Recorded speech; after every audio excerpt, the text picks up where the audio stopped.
हरे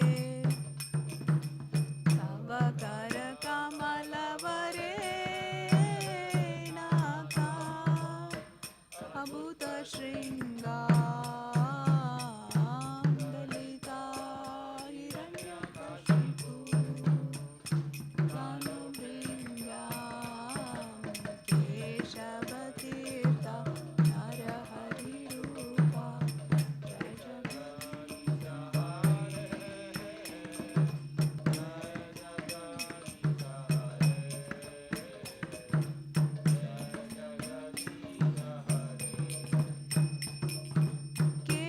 केशवतीर्था नरहरि रूपा जय जगदीश हरे जय जगदीश हरे जय जगदीश हरे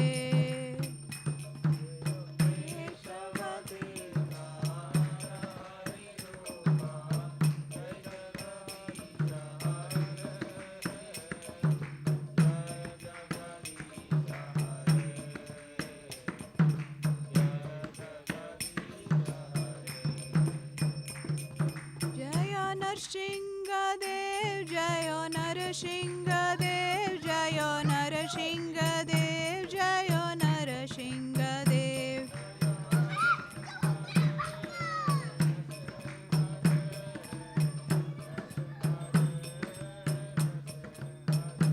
जय प्रहलाद महाराज जय प्रहलाद महाराज जय प्रहलाद महाराज जय प्रहलाद महाराज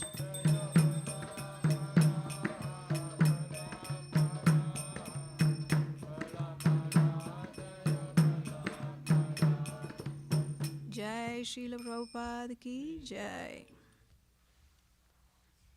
वृंदाय तुलसीदेव्याय प्रियाय केशवसचा विष्णु भक्ति पदे देवी सत्यवत्याय नमो नमः श्रीवृंदाय तुलसीदेवाय प्रियाय केशवसचा विष्णु भक्ति देवी सत्यवताय नमो नमः वृंदाय तुलसीदेव्याय प्रियाय केशवसचा विष्णु भक्ति पदे देवी सत्यवत्याय नमो नमः श्रीवृंदाय तुलसीदेवाय प्रियाय केशवसचा विष्णु भक्ति देवी सत्यवताय नमो नमः वृंदाय तुलसीदेव्याय प्रियाय केशवसचा विष्णु भक्ति पदे देवी सत्यवत्याय नमो नमः श्रीवृंदाय तुलसीदेवाय प्रियाय केशवसचा विष्णु भक्ति देवी सत्यवताय नमो नमः वृंदा देवी तुलसी महारानी की जय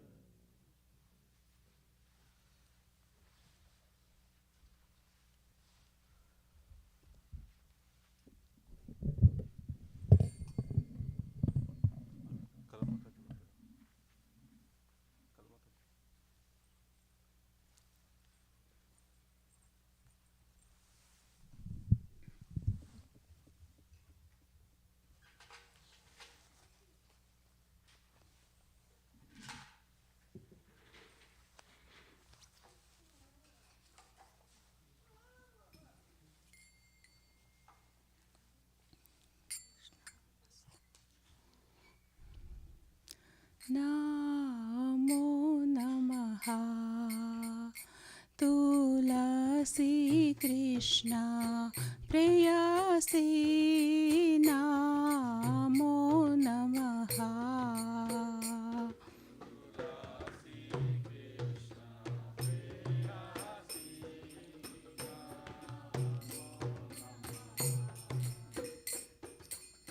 राधा कृष्णा सेवा पावो ये अभिलाषी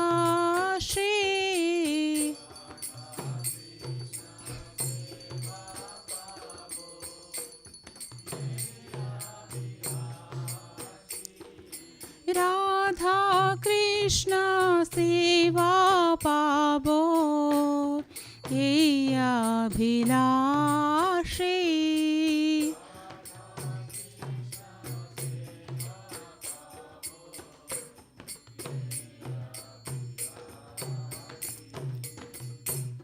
जे तुम्हारा शरण लो तारा वांछा पूर्ण होय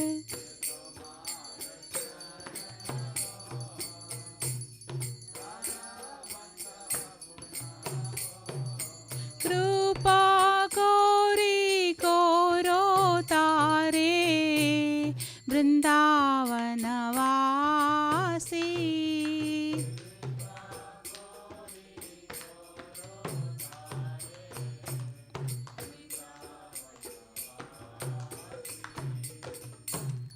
मोरा ये अभिलाष विलास कुंजे दियो वास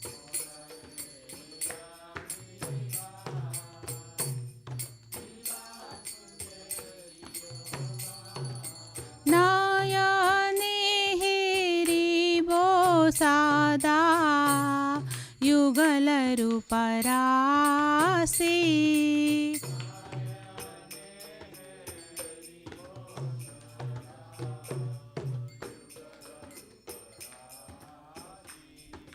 ये निवेदन धरो सखीरानुगत करो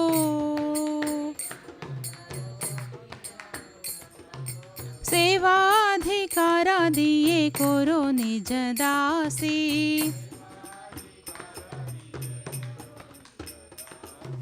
दीन कृष्ण दासे को ये न मोरा होय श्री राधा गोविंद प्रेमे सदा ये न बासी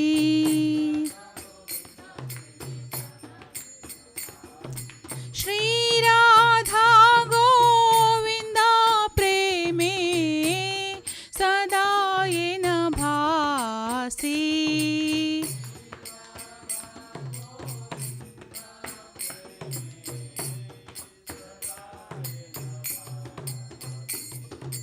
नमो नमः तुलसी कृष्ण प्रेयसी नमो नमः तुलसी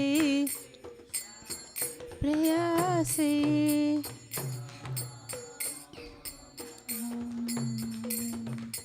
यानि कानि च पापानि ब्रह्महत्यादिकानि च तानि तानि प्रणश्यन्ति प्रदक्षिणं पदे पदे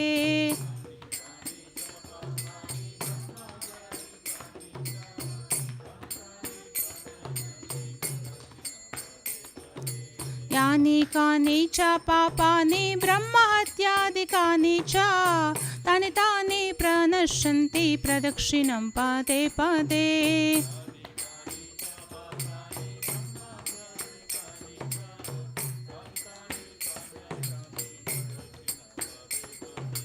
यानि कानि च पापानि ब्रह्महत्यादिकानि च तानि तानि प्रणश्यन्ति प्रदक्षिणं पदे पदे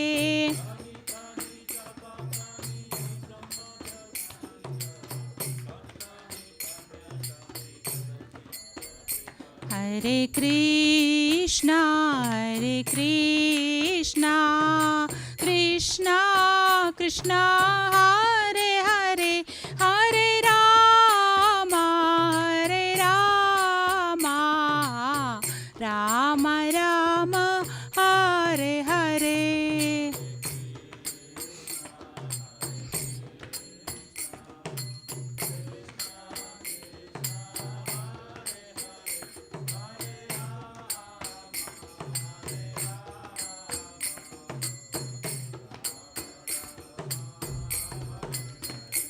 हरे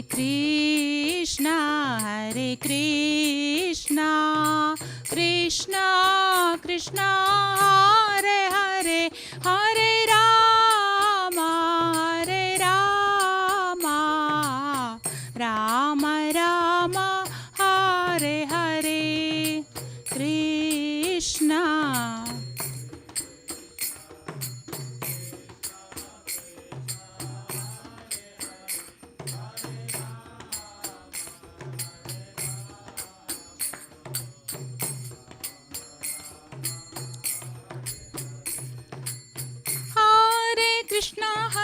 कृष्णा कृष्णा कृष्णा हरे हरे हरे राम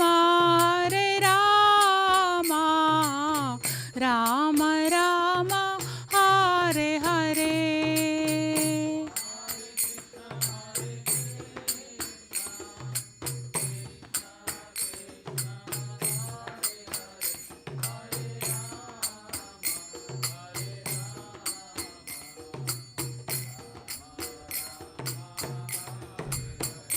जय तुलसी महारानी जय तुलसी महारानी जय तुलसी महारानी जय तुलसी महारानी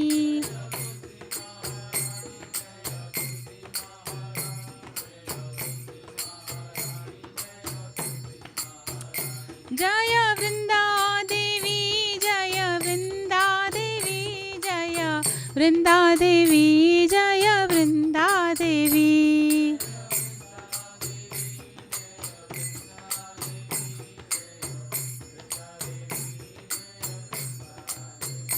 निताय गौरा हरि भो हरि भो हरि बोल निताय गौर हरि भो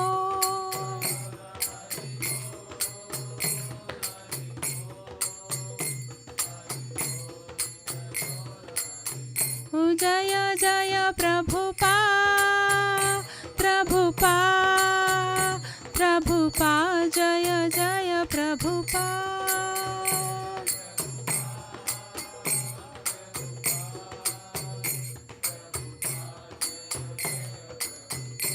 जय जय गुरुदेव गुरुदेव गुरुदेव जय जय गुरुदेव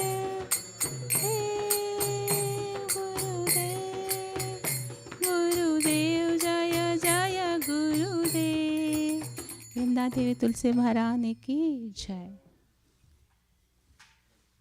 वृंदाये तुलसी देव्यै प्रियाय केशवस्य च विष्णु भक्ति प्रतिदेवी सत्यवत्यै नमो नमः।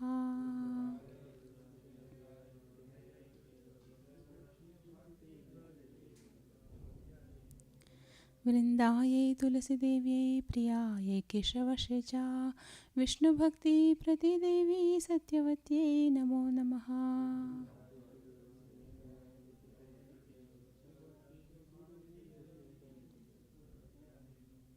वृंदायै तुलसी देव्यै प्रियाय केशवस्य च विष्णु भक्ति प्रतिदेवी सत्यवत्यै नमो नमः।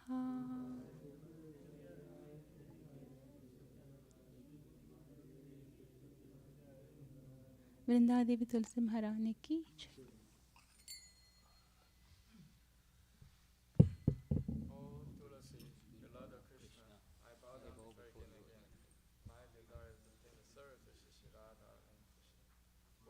Shelter of you has wishes fulfilled. Bestow mercy upon him and make him a resident of Vrindavan. My desire that you also grant me residence in the precious lotus Shri Vrindavan Dham. Thus within my vision I shall always behold the beautiful person Radha and Krishna. I beg you to make me a follower of the powerful dancer of Braja. Please give me the fierce devotional service and make me your own maid servant. This very fallen lowly servant Krishna, please. May I always swim in the love of Shri Radha and Govinda.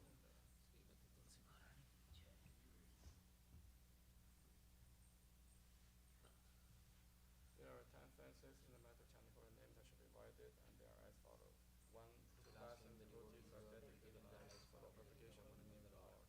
2. To consider the demigods like Lord Shiva, Brahma, equal and independent of the Lord Vishnu. 3. To disobey the orders of spiritual masters. 4. To fasten the Vedic literature or to express Vedic version. 5. To consider glorious chanting Hare Krishna in imagination. 6. To give some interpretation to the name of the Lord. 7. To commit simple activities and strength of chanting holy name. 8. To consider chanting Hare Krishna one of the auspicious ritualistic activities, offering the Vedas as fruit activities, Karma Kanda. 9. To instruct a ceaseless person about the glorious holy name. 10. To know complete faith in chanting holy name and to maintain material attachments and in so many instructions on this matter. It is also an offense to be inattentive while chanting. Every devotee who claims to Vaishnava must carefully guard against these 10 offenses. In order to quickly achieve desired success, Krishna Prema. Now let us promote humble obeisances on all the Vaishnava devotees of the Lord. They are this right tree who bring the fruit to everyone. They are full compassion and tolerance for the human soul. Vanchaka Padarupishta Kripasindu Evacha Patitanam Pavanebhyo Vaishnavebhyo Namo Namaha. Ananda Koti Vaishnava ki jai.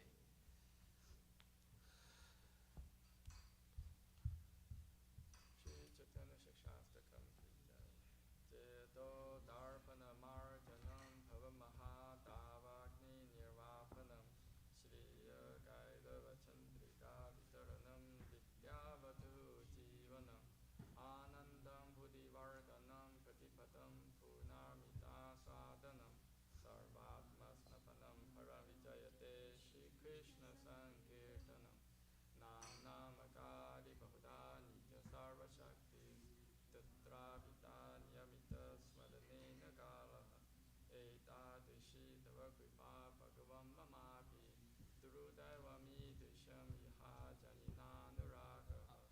Srinathaphi Sunichayana Tarorapi Sahishnuna Amanuna Amanadena Kirtaniya Sada Hari Nathanam Natanam Nasundarim Kavitam Va Jagatisha Kamaye Mama Jammani Jamanishware Bhavata Bhaktir Haituki Tvai Ainanda Tanuja Kinkaram Patitham Vishame Bhavam Buddha Kripaya Tava Pada Pankaja Stitaduri Sadisham Chintaya Nayanam Karata Shrutaraya Vandanam Kirtkada Rudaya Gira Pulakaya Nichitam Vapu Kada Tavanama Gahane Bhavishyati Yugaitam Nivishena Chakshusha Pravisha Itam Shunyaitam Jagat Sarvam Govinda Virahe Name Ashri Sava Padaratam Vinnastumam Adarshanam Marmahatam Karotuva Yatha Tatha Va Vidadatu Lampato Madprananatha Susaeva Naparaha Hare Krishna Krishna Krishna Hare Hare Hare Rama Rama Rama Hare Hare Shri Chaitanya Shastakam Ki Jai.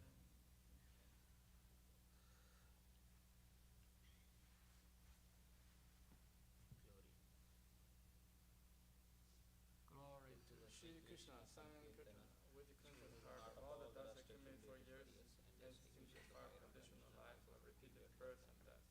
This Sankirtan movement is a prime magician of humanity at large, because it has a race of magnificent. It is the life of all transcendental knowledge. It increases the ocean chance of bliss and enables humans to taste the nectar for which all with anxious. O my Lord, your holy name alone spans all creation and thus there are hundreds and millions of names like Krishna, Govinda. In these transcendental names are vested all your transcendental energies. There are not even hard and fast rules for chanting these names. O my Lord, all kindness enables easily approached by holy names, but that so unfortunate have no attraction for them. One should chant the holy name of Lord, humble state of mind, think himself lower than the straw in the street. One should be more taller than the tree, devoid of all sense of loss of speech, and should be ready to offer all respect to others. In such a state of mind, one can chant the holy name of the Lord constantly. O Almighty Lord, I have no desire to accumulate wealth, nor do I desire beautiful women, nor do I want any male followers. I only want your causeless devotional service first after birth. O Son of March-2023, Krishna, I'm your eternal servitor. There is some other that have fallen into the ocean of birth and death. Please pick me up from this ocean of death and place me on one of the atoms at your lotus feet. O my Lord, when will my eyes be decorated with tears of love flowing constantly when I chant your holy name? When will my voice choke up, and when will the of God stand on when there is a vision of your name? O Govinda, feeling your separation, I am considering a moment to like tell yourself more. Tears are flowing from my eyes like torrents of rain. I feel all weakened in the world in your absence. I know no one but Krishna is the Lord, and he shall remain so even if he handles me roughly beyond embrace, or makes me broken hearted and not be pleasure before me. He is completely free to do anything and everything, for he is always Lord, unconditional.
yielding all desire, in abodes built with spiritual gems, surrounded by millions of purpose trees, always served with great reverence and affection by hundreds of thousands of Lakshmis or Gopis. I worship Govinda, the primeval Lord, who is adept in playing on his flute, with blooming eyes like lotus petals, with head decked with peacock feather, and with the figure of beauty tinged with the hue of blue clouds, and his unique loveliness charming millions of cupids. I worship Govinda, the primeval Lord, round whose neck is swinging a garland of flowers beautified with the moon locket, whose two hands are adorned with the flute and jeweled ornaments who always revels in pastimes of love, whose graceful threefold bending form of Sham Sundar is eternally manifest. I worship Govinda, the primeval Lord, whose transcendental form is full of bliss, truth, substantiality, and is thus full of the most dazzling splendor. Each of the limbs of that transcendental figure possesses in himself the full-fledged functions of all the organs, and eternally sees, maintains, and manifests the infinite universes, both spiritual and mundane. I worship Govinda, the primeval Lord, who is inaccessible to the Vedas, but obtainable by pure, unalloyed devotion of the soul, who is without a second, who is not subject to decay, is without a beginning, whose form is endless, who is the beginning and the eternal Purusha, yet he is a person possessing the beauty of blooming youth. I worship Govinda, the primeval Lord, only the tip of the toe of whose lotus feet is approached by the yogis who aspire after the transcendental and betake themselves to pranayama by drilling respiration, whereby the Gyanis who try to find out the non-differentiated Brahman by the process of elimination of the mundane extending over thousands of millions of years. He is an undifferentiated entity, as there is no distinction between potency and the possessor thereof. In his work of creation of millions of worlds, his potency remains inseparable. All the universes exist in him, and he is present in his fullness in every one of the atoms that are scattered throughout the universe at one and the same time. Such is the primeval Lord whom I adore. I adore the same Govinda, the primeval Lord, in whose praise men who are imbued with devotion sing the mantra suktas told by the Vedas by gaining their appropriate beauty, greatness, thrones, conveyances, and ornaments. I worship Govinda, the primeval Lord, residing in his own realm, Goloka, with Radha resembling his own spiritual figure, the embodiment of the ecstatic potency possessed by the 64 artistic activities in the company of her confidants, Sakis, embodiments of the extensions of her bodily form, permeated and vitalized by his ever-blissful spiritual rasa. I worship Govinda, the primeval Lord, who is Sham Sundara, Krishna himself, with inconceivable, innumerable attributes, whom the pure devotees see in their heart of hearts, with the eye of devotion, tinged with the salve of love. I worship Govinda, the primeval Lord, who has manifested himself personally as Krishna and the different avatars in the world in the forms of Rama, Nishinga, Vamana, etc., as his subjective portion. Sri Brahma Smita Ki Jai, Gaur Premanande Haribol. Okay. So we're continuing now in chapter 13 of the Srimad Bhagavad Gita. So, did you bring your sheets with you or not? No? I gave them to you yesterday. You already lost it? No, it's kept inside. Yeah, you should bring it, Prabhu. How are you going to learn it? All right, you'll bring it tomorrow. Okay, so now we're on text number 13 of chapter 13. Kiyam yatat pravakshyami yaj gyatva ritam asnute anadi mat param brahma nasatan nasad uchate. So now we're going to hear a lot of. Of course, the language of Brahmastamita is a little more complicated than the more simple language in the Bhagavad Gita, but it's explaining many of the same things. So now Krishna says to Arjuna, I shall now explain the knowable, knowing which you will taste the eternal. Brahman, the spirit, beginningless and subordinate to me, lies beyond the cause and effect of the material world. So that's an important statement, because cause and effect are perceived in the material world, but not in the spiritual world, because there's no difference between the cause and effect in the spiritual world. Whereas in the material world, there seems to be a difference between cause and effect. And it confuses people. Just like if there's a murder, but there's no murder weapon found, and there's no body, although people assume that there's a murder, but they haven't found the body or they haven't found the weapon that killed the person. So, therefore, they can only surmise or try and try and understand what actually happened without having absolute evidence. So they have to assume things. So therefore, cause and effect sometimes are not easily determined in the material world, or sometimes they're falsely determined. And you have many theories. Oh, we think it's like this, we think it's like that. Just like, how did the world begin? Well, they think it might have been a big bang, or it might have been a string theory, or it might have been this, or it might have been that. So this cause and effect confuses people in the material world. In the spiritual world, there's no confusion, because Krishna is the cause and the effect of everything. And so there's this oneness in the spiritual world, and there's a lot of speculation in the material world. So he says here that the Lord has explained the field of activities. Okay, well, there's 24 components of the field of activities. We won't go over it again. You know what they are. And the knower of the field, well, there are two knowers. There's Paramatma and there's the Jivatma. He has also explained the process of knowing the knower of the field of activity. So we've gone over that. There's 20 factors of real knowledge, and we've studied that, all right? So now it says, now he begins to explain the knowable. First the soul, and then the super soul. So although the soul and super soul have already been mentioned before, now he's going to go in more detail to understand the difference between the individual jiva and the Supreme Personality Godhead, Krishna. By knowledge of the knower, okay, there are two knowers, right? There's the jiva and there's Paramatma. By knowledge of the knower, both the soul and the super soul, one can relish the nectar of life.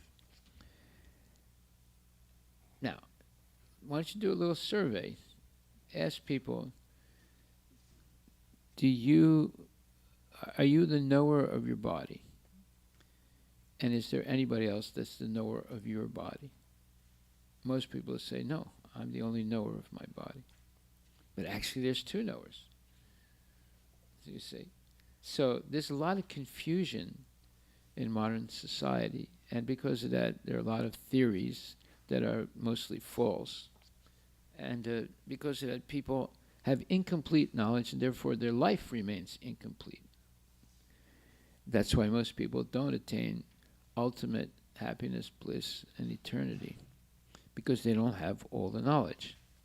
So here, in a very, very systematic way, Krishna is giving real knowledge of what are the 24 constituents of the body, what's the 25th, that's the jiva, the individual soul, and the 26th is the Paramatma, the Supreme Personality Godhead. This is the real, let's say, breakdown of the material body, which is called the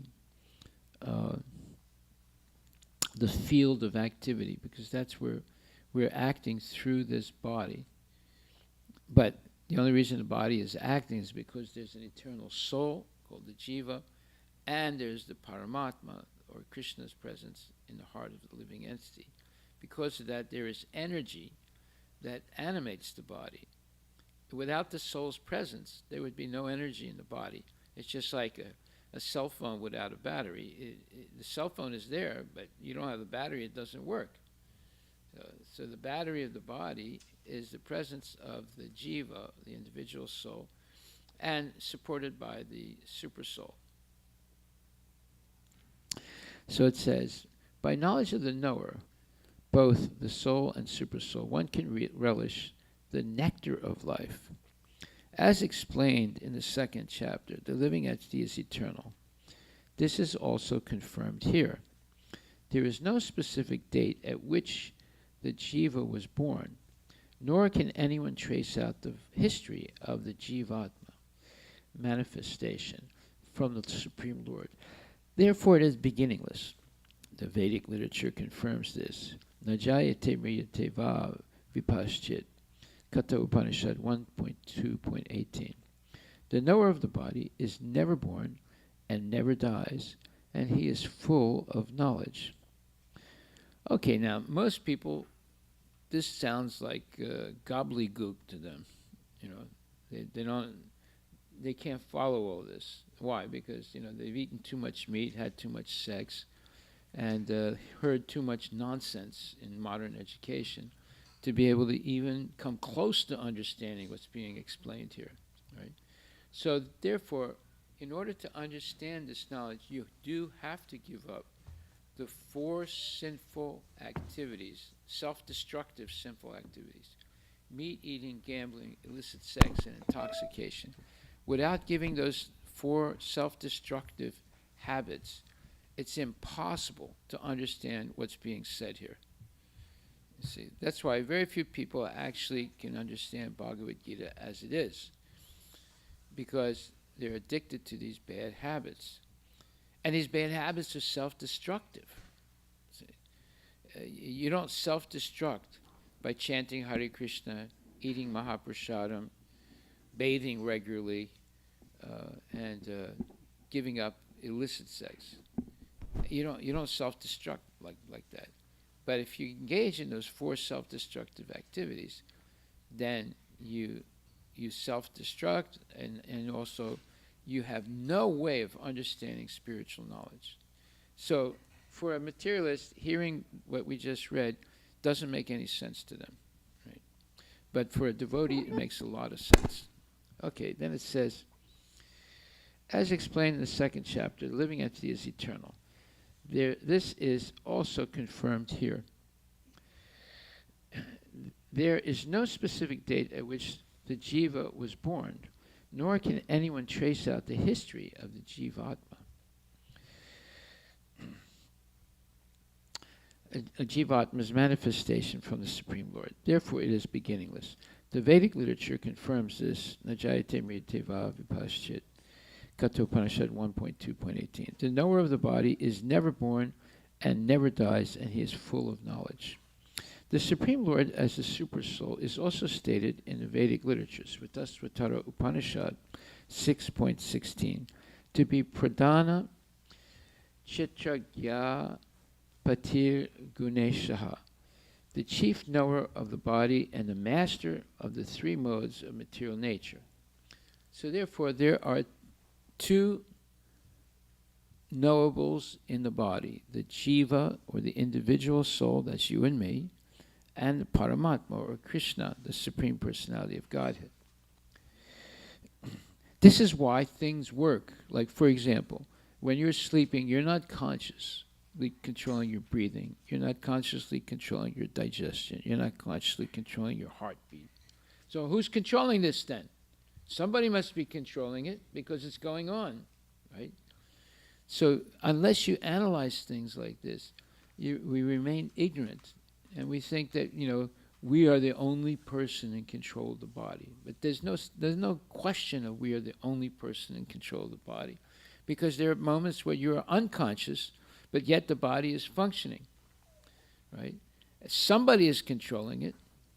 Someone is making sure that you're breathing while you're sleeping, you're digesting while you're sleeping, your heartbeat is beating while you're sleeping, your body is making blood, your body is making marrow. All these different things are going on in the body 24 hours a day. So who is controlling all this? That's why there are 33 million devatas that are controlling all the different actions and reactions in the material world. Right. The living entities are eternally in the service of the Supreme Lord. This is also confirmed by Lord Chaitanya in his teachings. Therefore, the description of Brahman mentioned in this verse is in relation to the individual soul. And when the word Brahman is applied to the living entity, it is to be understood that he is Vijnana Brahma, as opposed to Ananda Brahma. Ananda Brahma is the Supreme Brahman, personality of Godhead, Krishna. So yesterday we did study, and the day before we did study Manamaya, Pranamaya, Vijnanamaya, and Jnanamaya, Vijnanamaya, and Anandamaya. So whenever we talk of the jiva, the jiva goes up to the point of Vijnanamaya. But Anandamaya is Krishna, the Supreme Absolute Personality of Godhead, the source of everything. And the source, and of course, the source of all transcendental ecstasies. Okay, so this Vijnanamaya, it's important to know what it means. It means, let's take a look at what we said. The Vijnanamaya is understanding the difference between the body and the mind and the soul. That's when we begin our spiritual life, when we understand there's a difference between the body, the mind, and the soul, or the subtle elements like mind, intelligence, false ego, and the soul. So when we realize that, that means that we're beginning our spiritual life. And then, if we continue in Krishna consciousness, then we attain Anandamaya, which is transcendental bliss, because one is associating directly with Krishna. Okay, so now it says, the living entities are eternally in the service of the Supreme Lord. This is also confirmed by Lord Chaitanya in his teachings.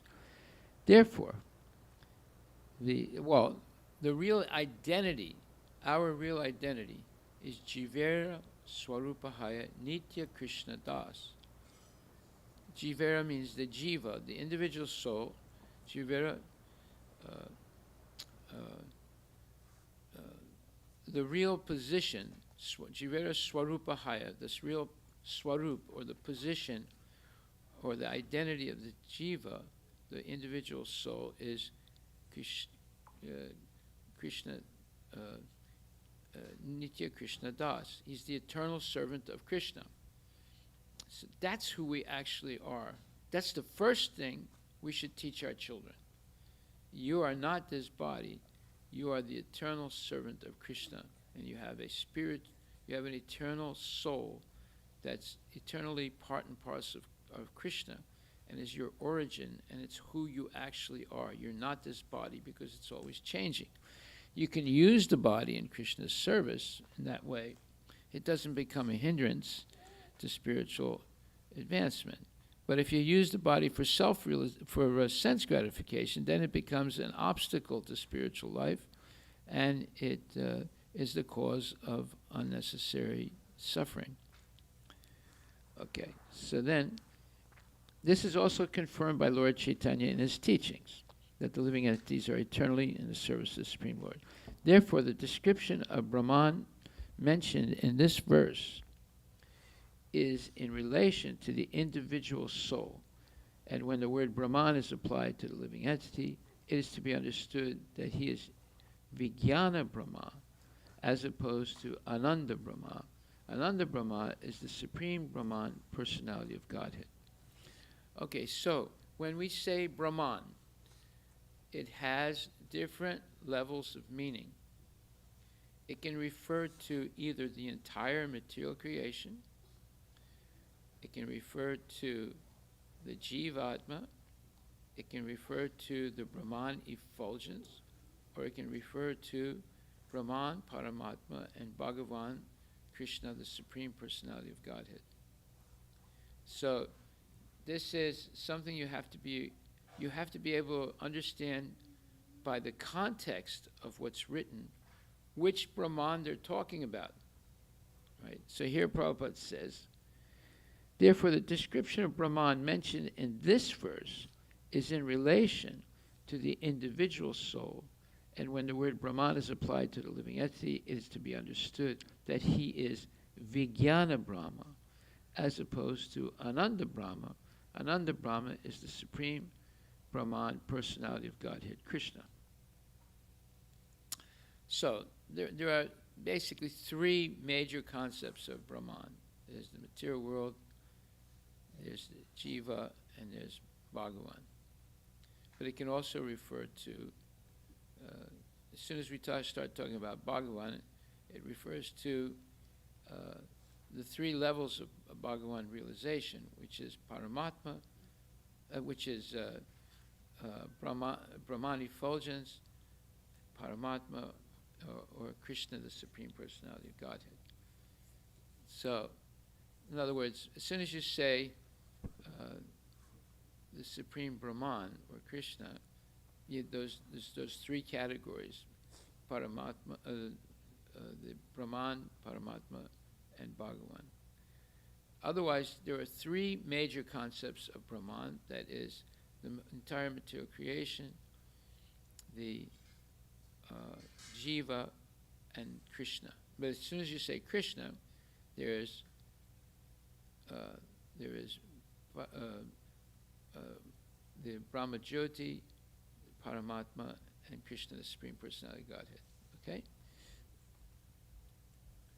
So now we go to text 14. Are there any questions? We're going to go one by one now to these verses, to the end of this chapter.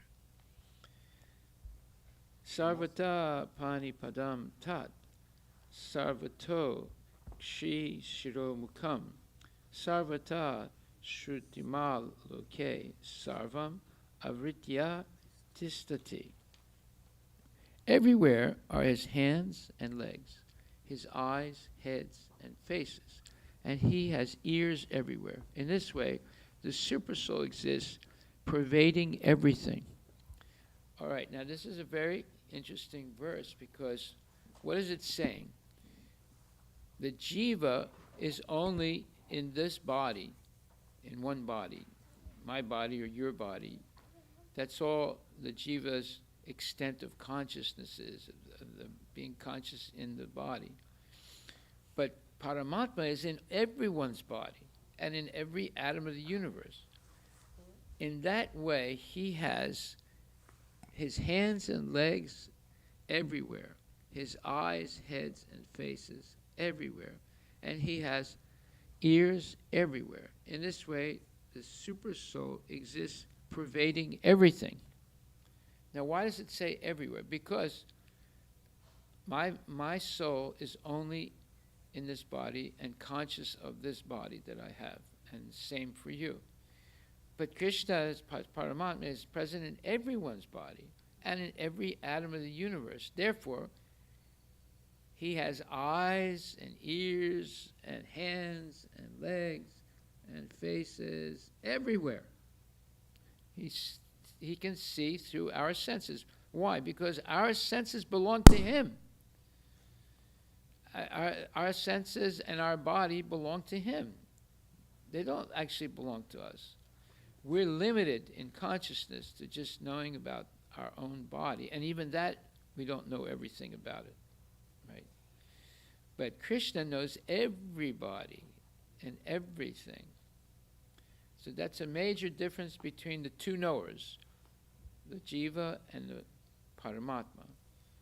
Paramatma knows everything. Paramatma owns everything, or Krishna owns everything. He owns the body, he owns the senses, he owns the mind, the intelligence, the false ego, the ego. He owns everything. So they're all his senses, and therefore he has eyes everywhere, legs everywhere, ears everywhere, and so forth. Okay? So as the sun exists diffusing, in the purport now, as the sun exists diffusing its unlimited rays, so does the Supersoul, or the Supreme Personality of Godhead. He exists in his all-pervading form, that means Paramatma, and in him exist all the individual living entities, beginning from the first great teacher Brahma down to the small ants. There are unlimited heads, legs, hands, and eyes, and unlimited living entities. All are existing in and on the Supersoul. In and on the Supersoul. Right? The Supersoul is within everything and he's sustaining everything or maintaining everything. Right? Therefore, the supersoul is all-pervading. The individual soul, however, cannot say that he has his hands and legs and eyes everywhere. That is not possible. So here now, this first verse that we read today, from the context we understand it's talking about the Jivatma, Brahman. Now this next verse that we're reading now, it's very clear. It's not talking about the Jivatma. It's talking about Paramatma, Bhagavan. Right? Therefore, the super soul is all-pervading. The individual soul, however, cannot say that he has his hands, legs, and eyes everywhere. That is not possible. If he thinks that under ignorance he is not conscious that his hands and legs are diffused all over, but when he attains to proper knowledge, he will come to that stage. His thinking is contradictory. In other words, the jiva will never be equal to Paramatma. So, you hear in India often these phony gurus, they say, Jivatma becomes Paramatma at one point. It's Prabhupada is saying right here, that's impossible. That'll never happen. So you see how there's so many false teachers in India, false gurus, that have these false theories and mislead people, thinking that they will become God one day if they do, 10 minutes of pranayama in the morning and 10 minutes at night. This is complete nonsense, right? But yet people believe this nonsense. Right? They can't even control their stool and urine, and they're going to become Paramatma, right? So this is called nonsense. Therefore, the super soul is all-pervading. The individual soul, however, cannot say that he has his hands, legs, and eyes everywhere. That is not possible. If he thinks that under ignorance he is not conscious that his hands and legs are diffused all over, but when he attains to proper knowledge, he will come to that stage. His thinking is contradictory. In other words, his thinking is wrong. He'll never come to the stage of being equal to Paramatma. This means that the individual soul, having become conditioned by material nature, is not supreme. The supreme is different from the individual soul. The Supreme Lord can extend his hand without limit. The individual soul cannot. In Bhagavad Gita, the Lord says that if anyone offers him a flower or a fruit or a little water, he accepts it. If the Lord is a far distance away, how can he accept things? This is the omnipotence or complete power of the Lord.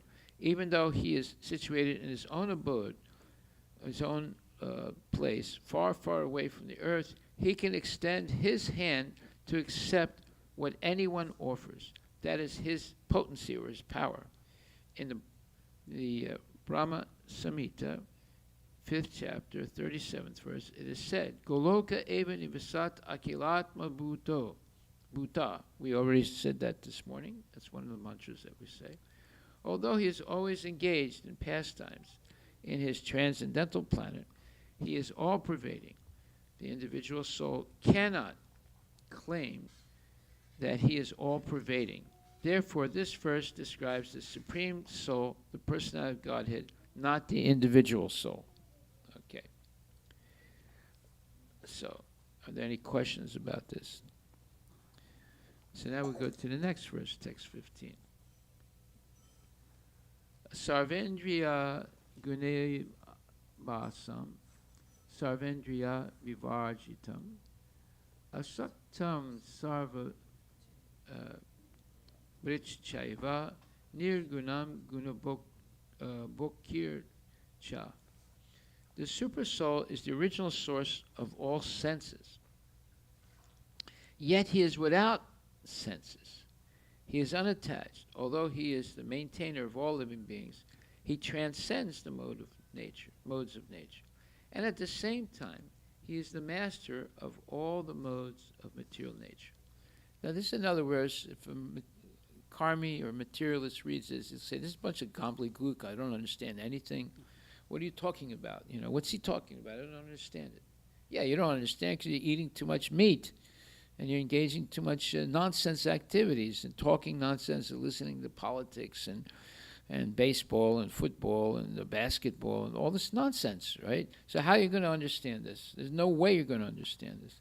You have to come to the class on a regular basis to understand what's being said here. See? So what's being said is saying that, look, there is a Supreme Personality Godhead who has all powers, all knowledge, all beauty, all fame, all power, or all knowledge, or all strength, and all opulence. And he can do things that we can't do, obviously. And he's controlling everything, but he still has given us limited free will. So he's controlling us in this way. We're forced to eat. We're forced to sleep. We're forced to pass stool and urine. We're forced to work. But we can decide how to work, how to sleep, how to do this, and how to do that, right? He doesn't interfere with how you do it, but he's forcing you to do these things. And you can see you're forced to be born, you're forced to get sick, you're forced to get old, you're forced to die. You can't stop this. But how you do these things, you have some discretion how you're going to do it. Instead of eating meat, you eat vegetables. Instead of engaging in illicit sex, you control your mind and your body and engage only in procreation. Instead of staying up late playing on the internet and then going to sleep for like 2 or 3 hours and waking up all tired and drinking a lot of coffee so you can stay awake and then go to work. Instead of that, you go to sleep, before 10 o'clock. You wake up 3, 4 o'clock in the morning. You have plenty of time to take a shower, chant your rounds. If you want, you can come to Mangala Aarti. So you see, we're forced to do everything, but how we do it, that we have a chance to decide. It's our limited free will. How we're going to do these things. Okay, so therefore it says, the Supersoul is the original source of all senses, yet he is without senses. Okay, when it says he's without senses, it means he doesn't have the type of senses that we have. Our senses right now are contaminated by the 3 modes of material nature. Therefore, we don't perceive things in the same way Krishna can, because we're conditioned, we're limited. Why? Because our body is made of matter and it's covering our soul. The soul has transcendental senses exactly like Krishna. But now those senses are covered, just like, let's say, Prabhuji is sitting here and we get 10 tarps. You know what a tarp is? And we cover you. Now you're still sitting here, right? It's still you. But now can you hear the class? Can you see what's happening? No. That's what our position is right now. This body is covering our soul. So the soul is not functioning in the normal way, right? So it's functioning now through the material senses, which are conditioned. So therefore, Krishna says, and this verse says, the Supersoul is the original source of all senses, yet he is without senses. Whenever it says he has senses, but he's without senses, it means he's without material senses like us. That's what it means. It doesn't mean that he has no senses. It means he has no material senses, because there's a difference between the material senses and the spiritual senses. Right? Actually, the individual souls have spiritual senses, but in conditioned life, they are covered with the material elements, and therefore the sense activities are exhibited through matter. It's just like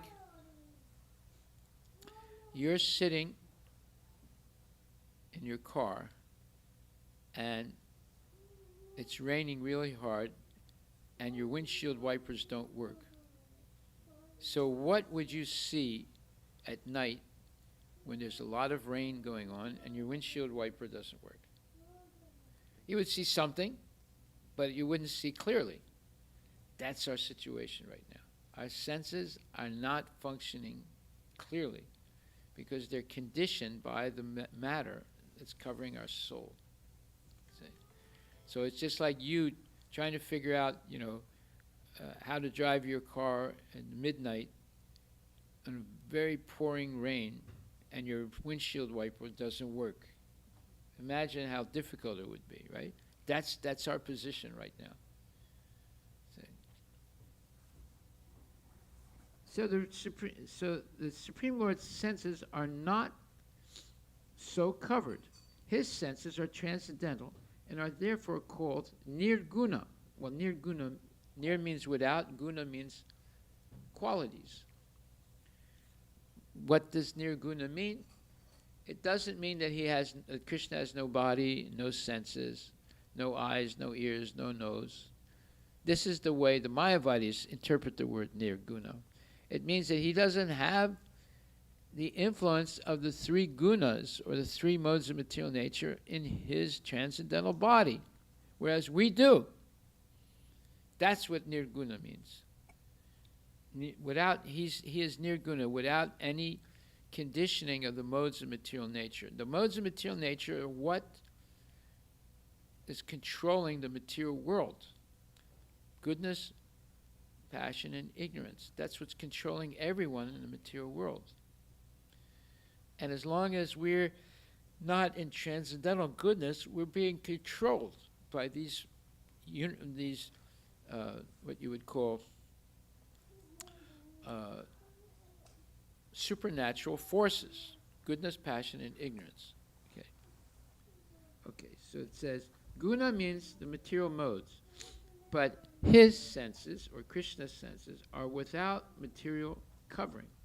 It should be understood that his senses are not exactly like ours. Although he is the source of all our sensory activities, he has his transcendental senses, which are uncontrolled. Uncontaminated. This is very nicely explained in the Swetasrotara Upanishad 3.19 in the verse Apani Pado Javano Grahita. The Supreme Personality of Godhead has no hands which are materially contaminated, but he has his hands and accepts whatever sacrifice is offered to him. That is the distinction between the conditioned soul and the supersoul. He has no material eyes, but he has eyes. Otherwise, how could he see? He sees everything, past, present, and future. He lives within the heart of the living being, and he knows what we have done in the past, what we are doing now, and what is awaiting us in the future. This is also confirmed in Bhagavad Gita. He knows everything, but no one knows him. It is said that the Supreme Lord has no legs like us, but he can travel throughout space because he has spiritual legs. In other words, the Lord is not impersonal. He has his eyes, legs, hands, and everything else, and because we are part and parcel of the Supreme Lord, we also have these things, but his hands, legs, eyes, and senses are not contaminated by material nature. You see how Prabhupada is explaining simple language. Now, if you compare that to Brahma Samhita language of Bhaktisiddhanta Saraswati Thakur, there's a difference, right? Bhaktisiddhanta Saraswati Thakur's language is high English, and Prabhupada's explanations is simple English, so that even the dumbest person in the world can understand if they know how to read. Right? Bhagavad Gita also confirms that when the Lord appears, he appears as he is by his internal potency. He is not contaminated by the material energy because he is the Lord of material energy. In the Vedic literature, we find that his whole embodiment is spiritual. He has his eternal form called Sat Chit Ananda Vigraha. Now we have a Sat Chit Ananda Vigraha form also, but it's covered now by matter, this body. See? So we have also a Satchitananda Vigraha, a body, a spiritual body made of eternity, bliss, and knowledge. But it's covered. And because it's covered, it's not functioning right, correctly. And it's functioning incorrectly because of that covering. Just like your vision would not function properly on a dark night with heavy rain and your windshield wipers are not working. Your vision would not be functioning properly. There'd be too much obstacles to your seeing. Right? It's dark and it's raining, pouring like anything. Right? Okay.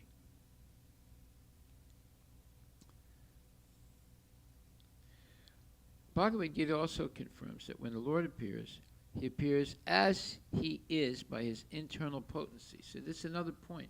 We're under the influence of the external potency, Maya, right now. Therefore, we're running around confused about who we are, what's the goal of life, how to connect to God. There's confusion. And you see that every day. People are going around confused. They don't really understand what's going on. However, Krishna does not appear, even when he appears in the material world, he doesn't appear influenced by the material nature. He comes with his transcendental internal potency, which is called Yoga Maya. So he's not an illusion like we are. He is not contaminated by the material energy because he is the Lord of material energy. In the Vedic literature, we find that his whole embodiment is spiritual. He has his eternal form called Satchitananda Vigraha. He is full of all opulence. He is the proprietor of all wealth and the owner of all energy. He is the most intelligent and is full of knowledge. These are some of the symptoms of the Supreme Personality of Godhead. He is the maintainer of all living entities and the witness of all activity.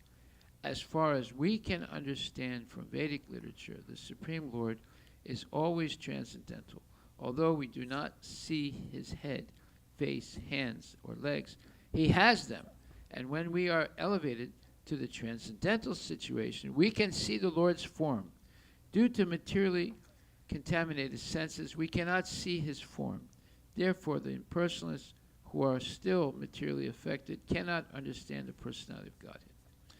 But to help us, Krishna appears in the Archa Vigraha, the form of the deity, so we can see him. Right?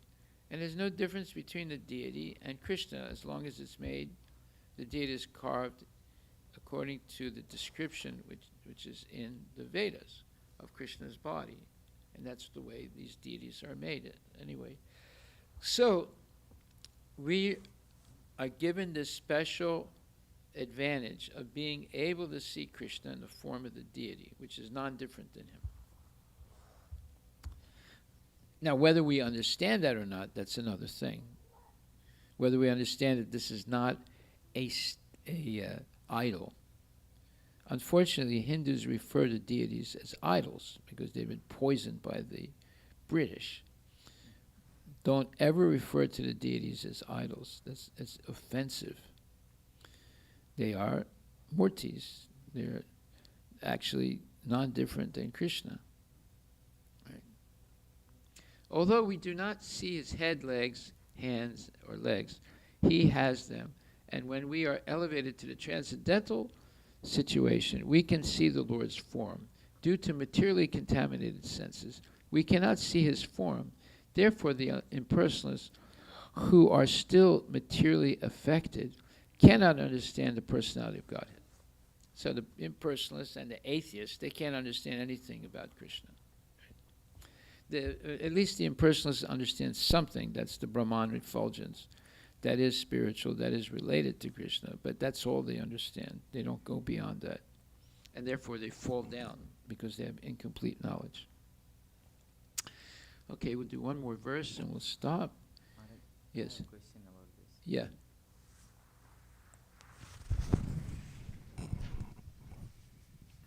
So, Maharaj, when we say the material modes or something, generally it is expressed in terms of supernatural forces yeah. controlled by the devatas. hmm Right. So if we say that somebody is mode of goodness or passion or ignorance, like so we say that somebody means we identify that with the person or personality. So modes are always like a person. So for explaining someone, it's like, for example, we say Brahman. So it doesn't have any personal identities. So it's very How do you know that? Brahman, because we That's say what the the effulgence, Mayavadis right? say. Yeah. That's not true. No, Brahman is effulgence, right? I mean, Look, maybe you were not here yet. I said yeah, there's there are three different. levels of understanding Brahman. First level, Brahman refers to the entire material creation. Second level, it refers to the jiva. Mhm. Third level, it refers to Krishna. But as soon as you say Krishna, there is Brahmajyoti, Paramatma, and Bhagavan Krishna. So there's three categories of Brahman, but as soon as you say Krishna, there's another two that you add. That's Mhm. Paramatma, that's Brahmajyoti, Paramatma, and Bhagavan. All right. So those are the different, let's say, references of Brahman. It can, when you say Brahman, it could refer to the entire material creation. It can refer to the jiva, or it can refer to Krishna, the Supreme Personality of Godhead, who is realized in three stages: Brahmajyoti, Paramatma, or Bhagavan Krishna. Yeah. You understand that? It's personal. There's nothing impersonal about this. Go ahead. So, but when we say okay, person, because we always identify with person, right? So if somebody is, so I say it's mode of goodness because he behavior or his behavior is in that particular gunas, right? So, means my point is like somebody we identify someone in different based on his behavior or his act, for example. So if we have to explain, like Krishna has come in different incarnation or different, and he behave or acting differently, right? Sometimes he's angry like Narasimha, or maybe a very nice person or something like that. So my question is like, and at the same time we say that he's above the gunas, but he's acting in different, which represent different gunas, right? Not really. Because let's say if we person is nice, Krishna's on the absolute level. So his anger or his happiness are not different. Just like for you and me, when we're angry or when we're happy, you're the same person. Mm. Both are coming from you, Yeah. right? So Krishna, whether he's happy or he's not happy or he's angry, it's not. It's the same person. So it's not that he's a different person when he's angry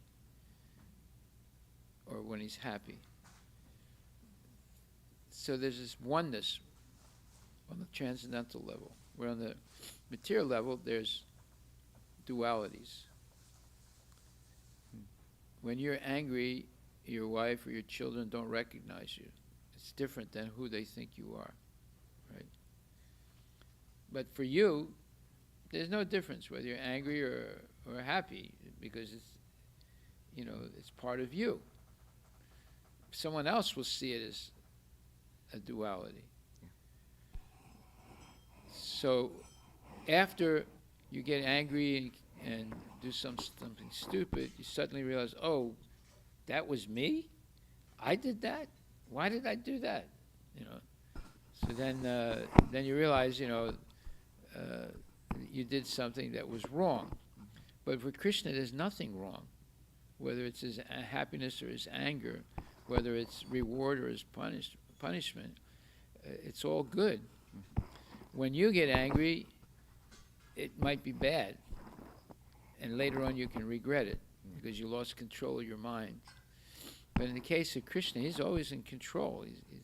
There's no difference whether he's angry or he's happy. And both ways, he's merciful. When he kills Ravana, Ravana goes back to Godhead. You see? But you kill someone, they don't go back to Godhead. You see? So, no, Krishna is always on a transcendental level. He's not on a mundane level. That's something we have to learn.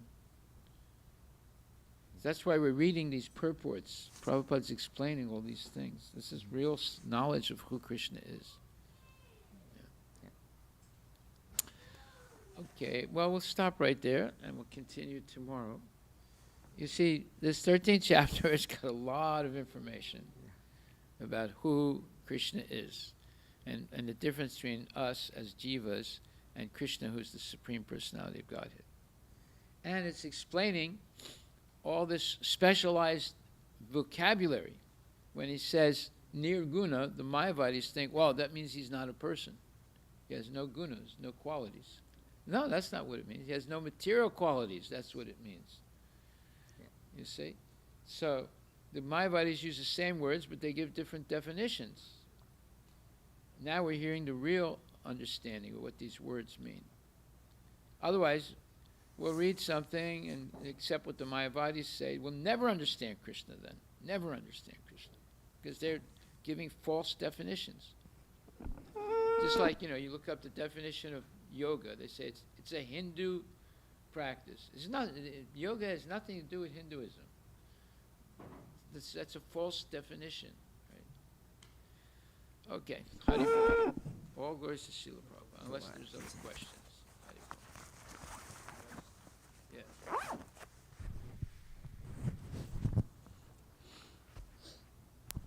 If Nirguna refers to Krishna, then Saguna, does it refer to Jiva? No. No, Krishna is Saguna or Nirguna. When you see the deity, it's Saguna. Okay.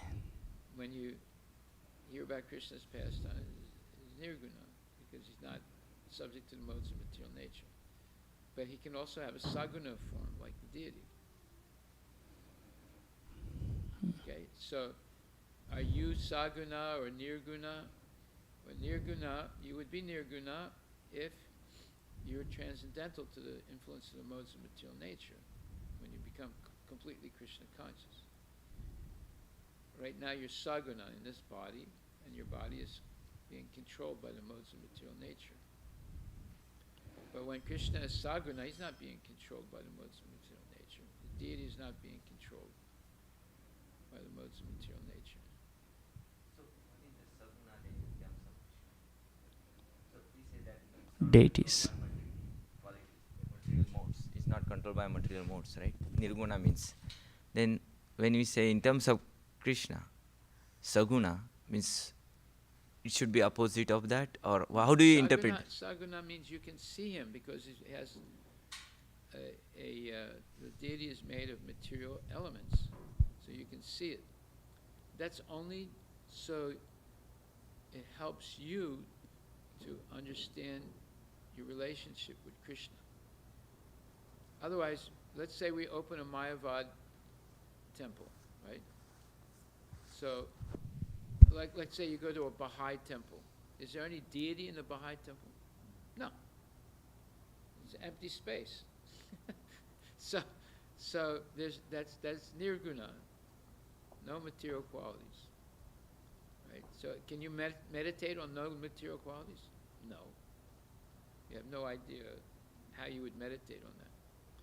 But you come to the temple, there's a deity. Now, the deity in the temple and the deity in most Hindu temples, they think that the deity is a temporary thing. Therefore, it's like a crutch, but it's not real for them. Whereas we accept the deity as being real, and we act as if it's real. Just like, you have the statue of Gandhi in the Bellevue Library.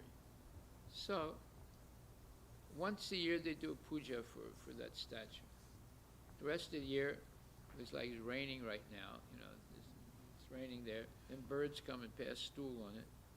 So once a year they'll come and clean it a little bit, and chant some mantras, do a little, offer a candle or something. So that is an idol. That's not a deity.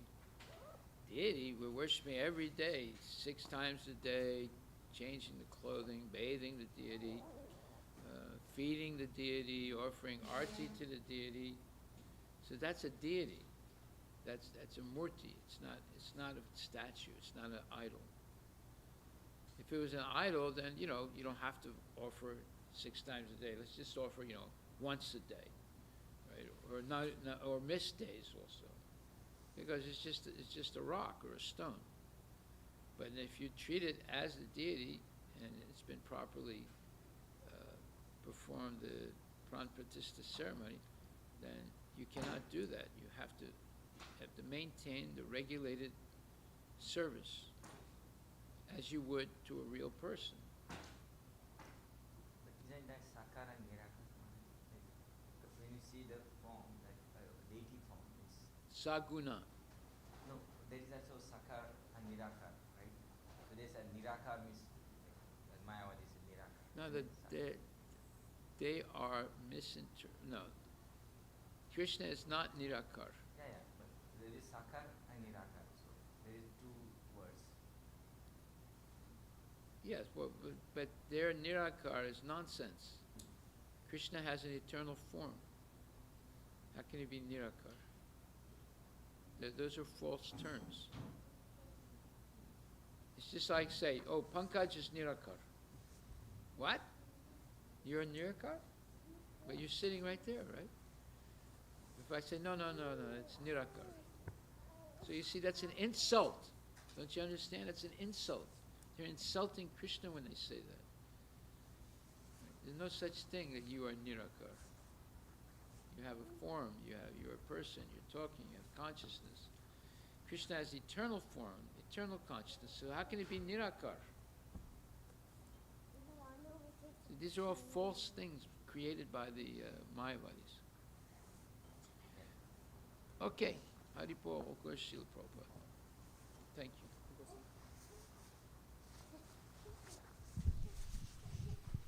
I'll put it. You don't want?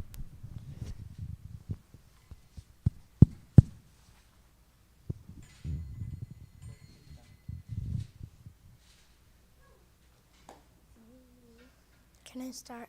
Yes, please.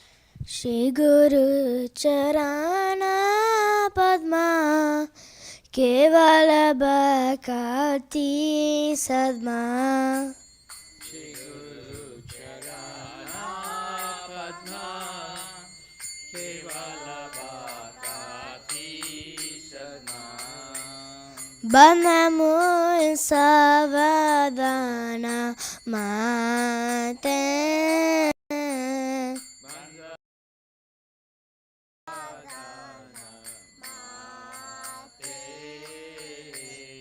Jahara Prasade Bai E Bhavatari Ajai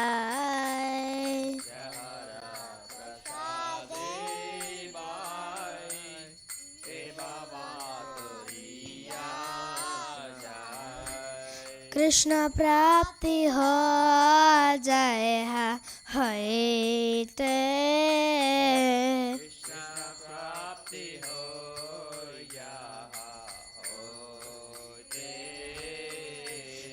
Guru Mukha Padma Vakya Chit Te Kare Akhya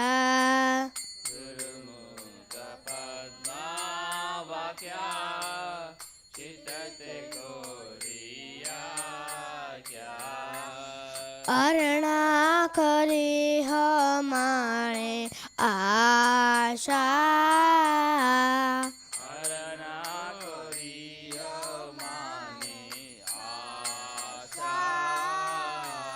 Shri गुरु चरणे रति ऐसे उत्तम गति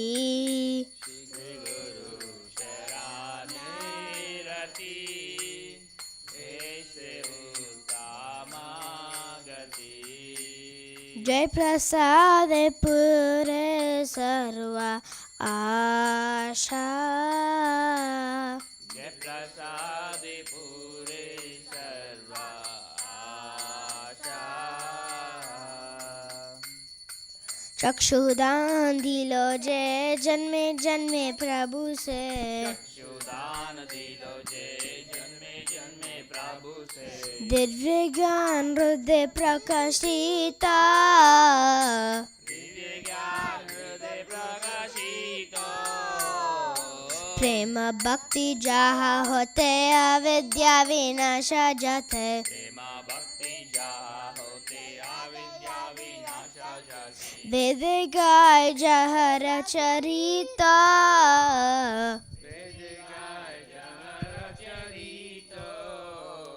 श्री गुरु करुणा सिंधु आदम जनर बंधु श्री गुरु करुणा सिंधु आदम जनर बंधु लोके ना लोकेर जीवाणा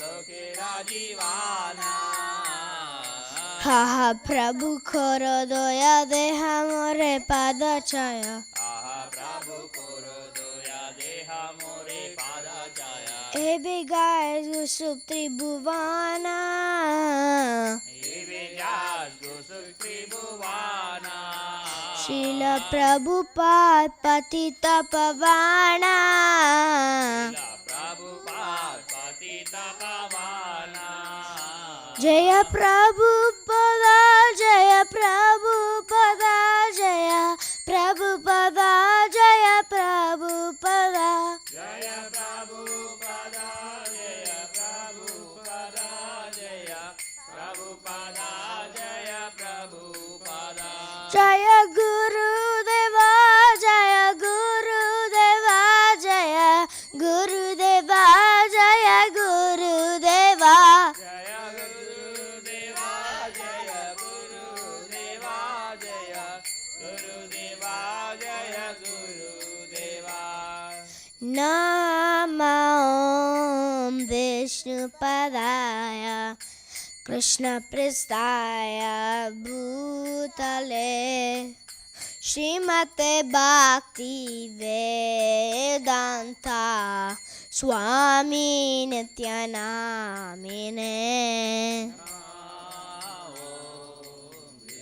विष्णुपदाय कृष्णप्रसाय भूतले श्रीमते भक्ति वेदांत स्वामी नित्यानामिने नमस्ते सरस्वती देवे गौरवाणी प्रचारिणे निर्विशेष शून्यवादी पाश्चात्य विषतारिणे नमस्ते सरस्वती देवे गौरवाणी प्रचारिणे निर्विशेष शून्यवादी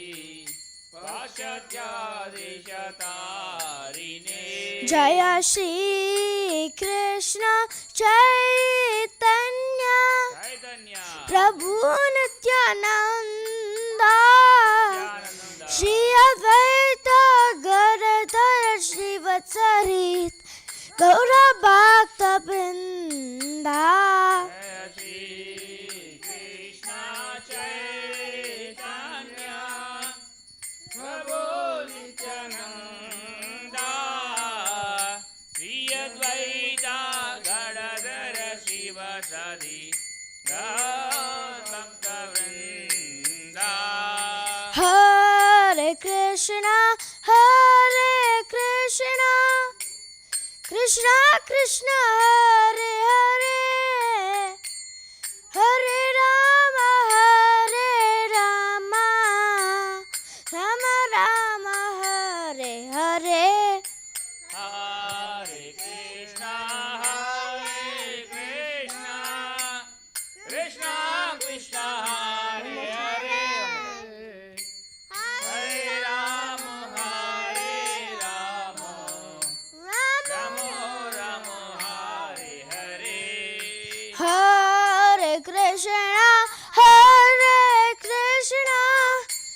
Krishna Krishna Hare Hare Hare Rama Rama Rama Hare Hare Hare Krishna, Krishna Krishna, Hare Hare, Hare Rama, Rama Rama, Hare Hare. Nittai Gaura Hari Bol Hari Bol Hari Bol Nittai Gaura Hari Bol Jai Gaura Hari Bol, Hari Bol, Nitai Gaura Hari Bol, Nitai Gaura Premanandi Ki Jai. Jayam Vishnupad, Paramhansa Parajikachasta Tadasatarashi Shimad. His Divine Grace A.C. Bhaktivedanta Goswami Maharaj, Srila Prabhupada Ki Jai. Anantakoti Vaishnavini Ki Jai. Namacharya Srila Haridas Thakur Ki Jai. Prem Shikaho Shri Krishna Chaitanya Prabhu Nityananda Shri Vaitagradha Shivasadi Gaura Bhaktivinda Ki Jai. Shri Radha Krishna Gopinath Sam Kunda Radha Kunda Giri Gautam Ki Jai. Shri Vrindavan Dham Ki Jai. Shri Mayapura Dham Ki Jai. Jagannath Puri Dham Ki Jai. Tulasi Devi Ki Jai. Bhakti Devi Ki Jai. Gangamaya Ki Jai. Jamunamaya Ki Jai. Samaveda Bhaktivinda Ki Jai. Nitai Gaura Premanandi. All glories to assembled devotees, all glories to assembled devotees, all glories to assembled devotees, all glories to Shri Guru and Shri Guranga, all glories to Srila Prabhupada. Patita Pavani Ki Jai. Nama Om Vishnu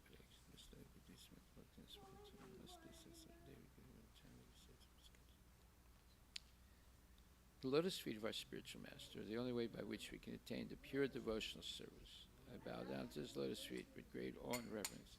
By his grace, one can cross the ocean of material suffering and obtain the mercy of Krishna. My only wish is to have my Consciousness purified by the words emanating from his lotus mouth. Attachment to his lotus feet is a perfection that fulfills all desires.